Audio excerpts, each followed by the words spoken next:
शिवसेना आमदार संजय गायकवाडांची मतदारांबद्दल बोलताना जीभ घसरली आहे। 2000 मतदार विकले गेल्याचा आरोप त्यांनी केलाय। त्याचबरोबर त्यांना फक्त दारू आणि मटण हवं असाही आरोप केलाय। हे आरोप करताना त्यांची जीभ मात्र चांगलीच घसरल्याचं पाहायला मिळालं। तुम्ही साधं एक मत मला देऊ शकत नाही, फक्त दारू मटण पैसे, अरे 2-2 हजारात विकले गेले। 2-2 हजारात 5 हजारात याच्यापेक्षा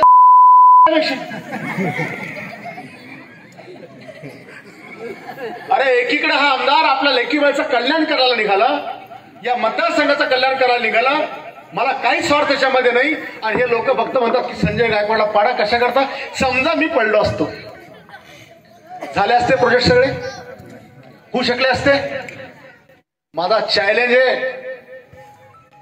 एक खडा बी नसता पडला।